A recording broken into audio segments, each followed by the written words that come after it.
Selanjutnya paparan terakhir pada momen pemaparan hasil laporan orientasi pengenalan nilai dan etika pada instansi pemerintah bagi P3K pemerintah Kota Surakarta yang akan disampaikan oleh Ibu Mu'alimatin Najihah. Kepada Ibu Mu'alimatin Najihah kami persilahkan.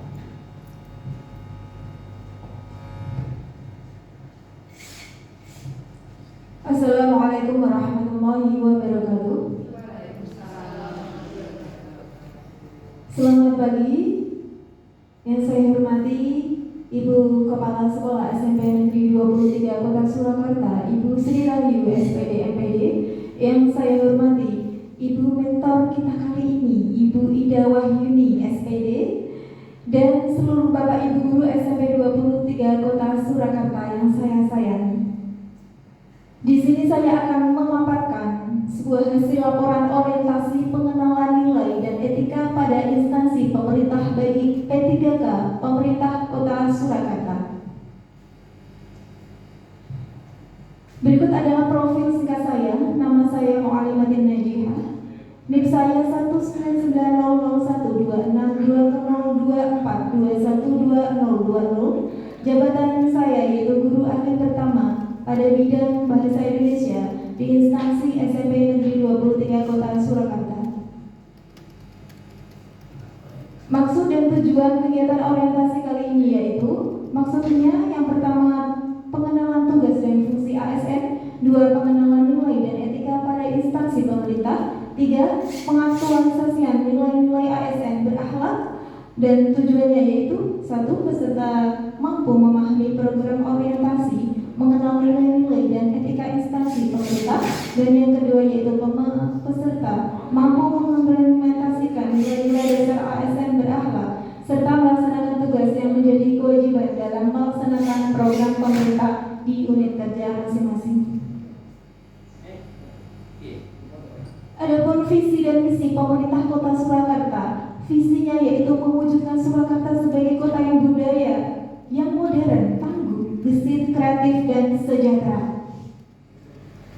Kemudian misinya yaitu ada 7. 1. Meningkatkan kualitas kesehatan masyarakat yang tangguh. 2. Memperkuat pertumbuhan ekonomi yang adaptif dan berkelanjutan. 3. Mewujudkan tata ruang dan infrastruktur kota yang mendukung pemajuan kebudayaan dan pariwisata.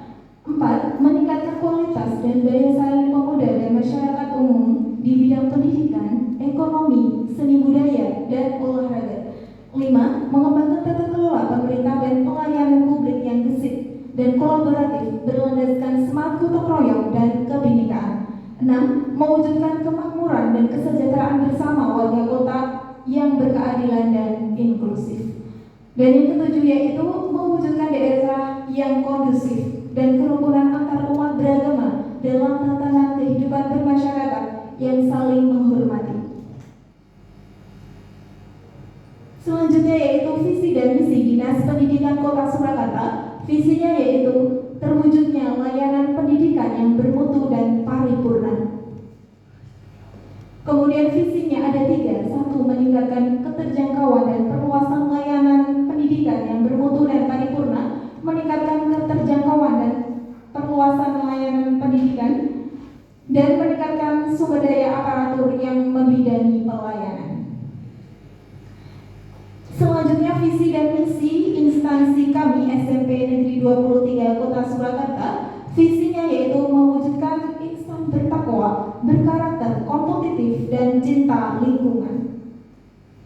Adapun misinya ada 7. 1. Menumbuhkan penghayatan dan ketaatan terhadap ajaran agama yang dianut. 2. Menumbuhkan profil pelajar Pancasila dengan meningkatkan jiwa beriman, bertakwa kepada Tuhan Yang Maha Esa, dan berakhlak mulia, berkebinekaan global, bergotong royong, mandiri, bernalar kritis, dan kreatif. 3. Melaksanakan proses pembelajaran yang efektif dan efisien. 4. Meningkatkan pembinaan olahraga, seni, dan keterampilan. 5. Menumbuhkan kedisiplinan melalui budaya bersih, budaya tertib, dan budaya kerja. 6. Menerapkan sistem informasi manajemen berbasis komputer, ujian berbasis komputer, dan melaksanakan pembelajaran berbasis teknologi informasi dan komunikasi. Dan yang ketujuh yaitu menumbuh kembangkan sikap dan perilaku cinta terhadap lingkungan, kerusakan lingkungan, pencemaran lingkungan, serta upaya pelestarian lingkungan. Materi seminar yang akan saya paparkan hari ini yaitu pemanfaatan media spinner untuk meningkatkan keaktifan belajar siswa pada materi teks deskripsi kelas 7 di SMP Negeri 23 Kota Surakarta. Apa saja fungsi kita sebagai guru? Yang pertama yaitu memelihara dan memupuk persatuan dan kesatuan bangsa. Dua, menjunjung tinggi peraturan perundang-undangan, hukum dan kode etik guru serta nilai-nilai agama dan etika. Tiga, menciptakan suasana pendidikan yang bermakna, menyenangkan, kreatif, dinamis dan dialogis. Empat, memelihara komitmen secara profesional untuk meningkatkan mutu pendidikan. Dan yang terakhir yaitu memberi teladan dan menjaga nama baik lembaga, profesi dan kedudukan sesuai dengan kepercayaan yang diberikan kepada kita. Identifikasi isu kali ini yaitu pada tahap kegiatan saya mengidentifikasi masalah pembelajaran bahasa Indonesia dan faktor keaktifan siswa dalam proses pembelajaran. Kemudian output hasil dari tahapan tersebut adalah saya mengetahui bahwa keaktifan siswa itu masih rendah dan kurangnya pengetahuan siswa dalam menulis teks deskripsi. Selanjutnya, kontribusi terhadap visi misi baik itu Kota Surakarta, Dinas Pendidikan maupun SMP 23 Kota Surakarta yaitu menciptakan pembelajaran yang efektif dan efisien melalui media yang akan saya gunakan yaitu media spinner. Tantangan yang saya rasakan yaitu yang pertama tentunya saya harus melibatkan peserta didik dari selama proses pembelajaran berlangsung. Dua, saya perlu memilih model pembelajaran maupun media pembelajaran yang tepat sesuai dengan karakteristik peserta didik. Tiga, mengaitkan materi pembelajaran dengan lingkungan sekitar peserta didik sehingga mereka lebih mudah memahami materi yang disampaikan. Berikut adalah aksi pemanfaatan media spinner yang saya gunakan. Kegiatan awal yaitu guru mengecek kesiapan fisik maupun emosional siswa dengan menanyakan kabar mereka dan mengecek kehadiran mereka. Kedua, mengawali KBM dengan berdoa dan yel-yel supaya mereka lebih semangat. Selanjutnya yaitu pertanyaan pemantik. Ini untuk melatih berpikir kritis peserta didik.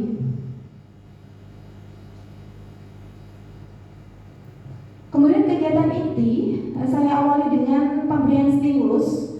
Saya berikan sebuah media pembelajaran yang sebelumnya yaitu saya membawa tanaman yang ada atau sudah tersedia di lingkungan sekitar sekolah. Kemudian mereka langsung mengamati apa yang saya bawa sehingga pembelajaran ini melibatkan semua sensori peserta didik. Mereka bisa melihat, merasakan, bahkan meraba dan bagaimana bentuknya itu mereka bisa mengamatinya secara langsung.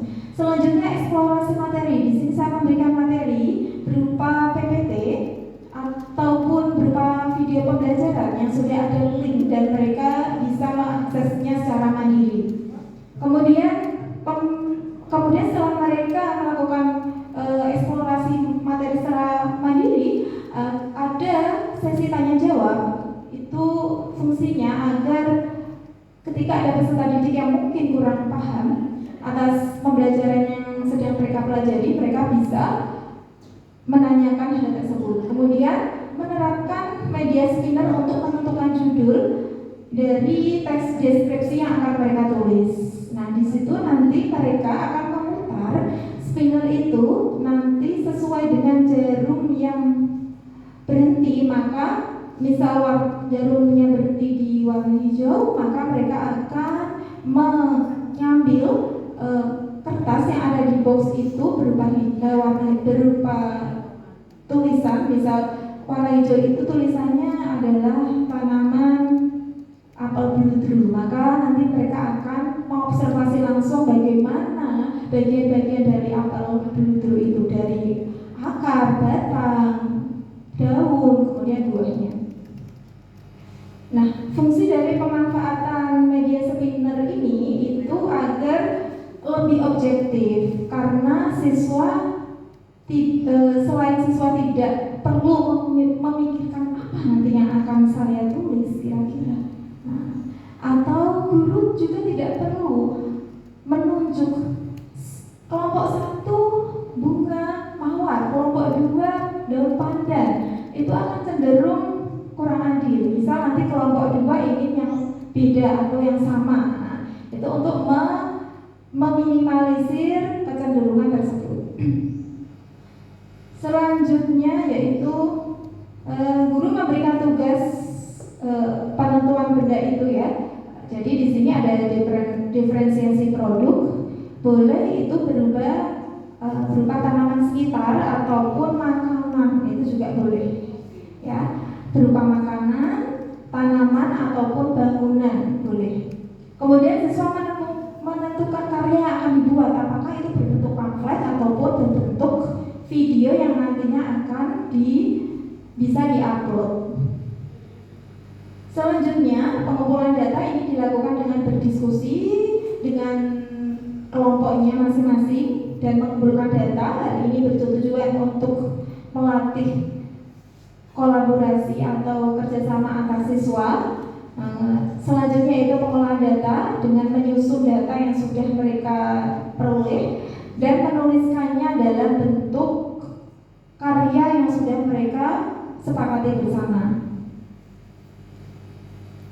Selanjutnya itu kegiatan pemeriksaan dilakukan dengan cara presentasi, kemudian tanya jawab, dan penilaian antar kelompok melalui pengamatan dan pemberian nilai dalam bentuk emoji. Jadi di sini yang melakukan kegiatan penilaian tidak hanya guru, siswa juga terlibat, baik dari awal kegiatan sampai dengan penilaian.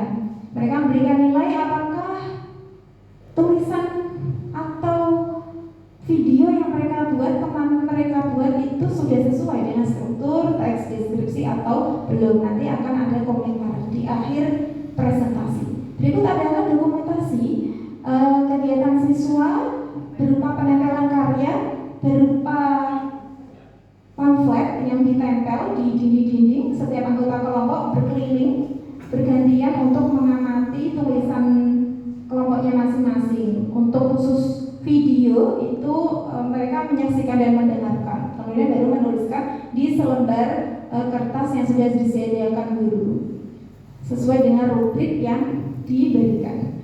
Selanjutnya itu ada foto penempelan poin untuk setiap kelompok. Nah, kegiatan selanjutnya itu menanyakan kesimpulan. Di sini guru beserta siswa menentukan jawaban yang tepat serta hasil penilaian. Jawaban yang tepat apa? Apakah pamflet A misal tentang bludru atau bludru ini sudah sesuai atau belum? Kemudian diberikan penilaian apakah sudah sempurna ya, misal 100 atau karena ada penulisan yang kurang tepat atau struktur yang kurang lengkap, nanti ada penilaiannya tersendiri. Selanjutnya kegiatan penutup yaitu dengan membuat simpulan dari kegiatan pembelajaran yang sudah dilakukan. Siswa bisa memberikan kesimpulannya dengan cara menuliskan hal-hal yang sudah mereka pelajari atau juga bisa langsung untuk memaparkan, menjelaskan secara lisan. Itu juga termasuk diferensiasi pembelajaran. Selanjutnya itu refleksi dengan cara mereka menuliskan hal-hal yang mereka ingin tulis, apa yang mereka alami selama proses pembelajaran, hal yang mereka sukai atau yang tidak sukai, apakah pembelajaran ini sudah tepat, media pembelajaran maupun model pembelajaran yang sudah tepat dengan materi pembelajaran yang diberikan. Selanjutnya tindak lanjut, guru memberikan tindak lanjut berupa tugas ataupun penguatan materi untuk kegiatan selanjutnya. Kemudian ditutup dengan doa. Nah, kesimpulan dari pemanfaatan media seminar ini yaitu ternyata memberikan dampak yang luar biasa. Ini dampak yang positif. Yang pertama, keaktifan dan hasil belajar siswa meningkat dari yang sebelumnya itu hanya 40%. Jadi yang 50% lainnya itu cenderung pasif. Nah, setelah penggunaan media sebenarnya ini, siswa itu antusias.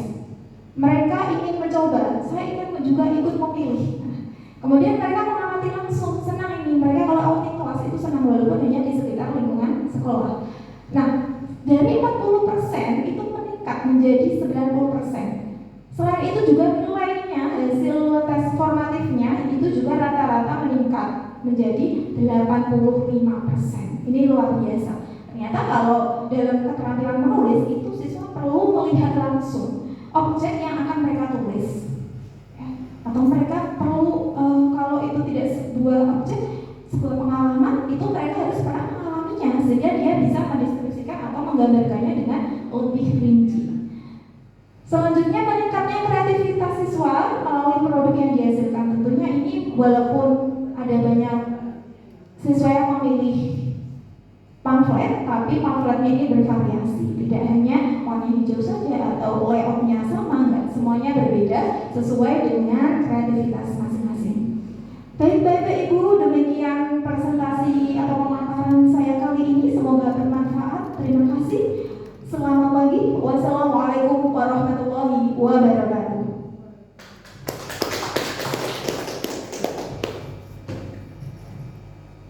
Terima kasih kepada Ibu Mu'alimatin Naziha yang telah memaparkan hasil laporannya. Jadi Bu Mu'alimatin Naziha menyampaikan laporan berkaitan dengan media pembelajaran Spinner.